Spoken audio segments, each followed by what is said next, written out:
Le 30 janvier 2011, Irina Lissidi, mère de jumelles de 6 ans, est particulièrement inquiète quand elle arrive au centre de police à Lausanne, en Suisse.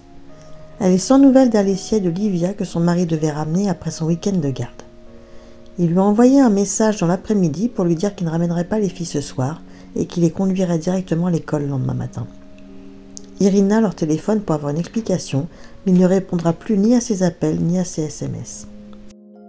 Ce qui l'inquiète, c'est qu'en se rendant chez son mari pour savoir ce qui se passait, elle a découvert que la voiture n'était plus dans le garage, alors que le siège auto des filles était toujours là, et que les doudous dont elle se sépare jamais étaient oubliés dans un sac.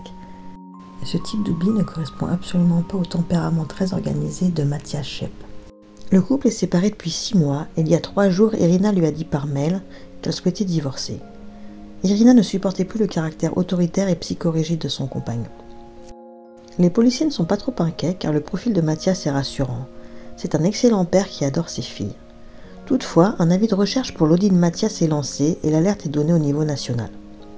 Les policiers se déplacent au domicile du père de famille et découvrent un testament rédigé il y a 3 jours assez inquiétant qui règle les détails de sa succession.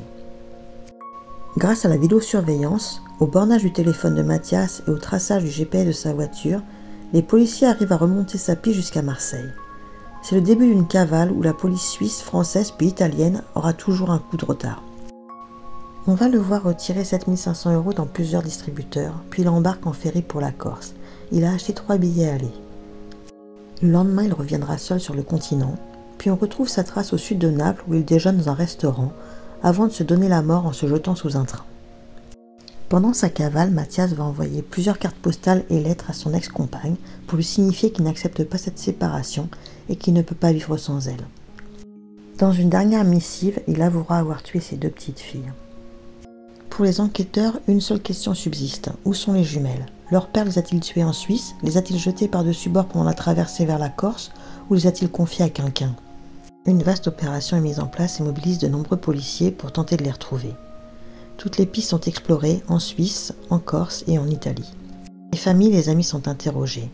On recherche les traces ADN des petites filles pour savoir si elles étaient dans le bateau ou dans la voiture de leur père. Le lac Léman est sondé, les policiers visionnent des centaines d'heures d'images de vidéosurveillance.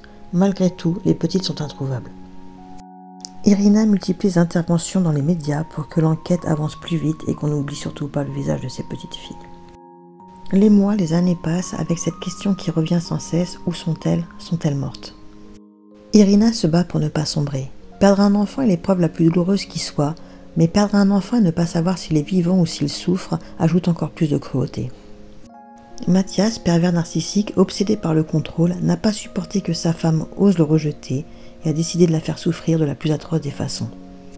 Irina a fait de son désespoir une cause en créant la fondation Missing Children Switzerland qui accompagne les personnes confrontées à la disparition de leur enfant. L'enquête est classée depuis 2017, mais Irina a toujours l'espoir de retrouver ses filles vivantes.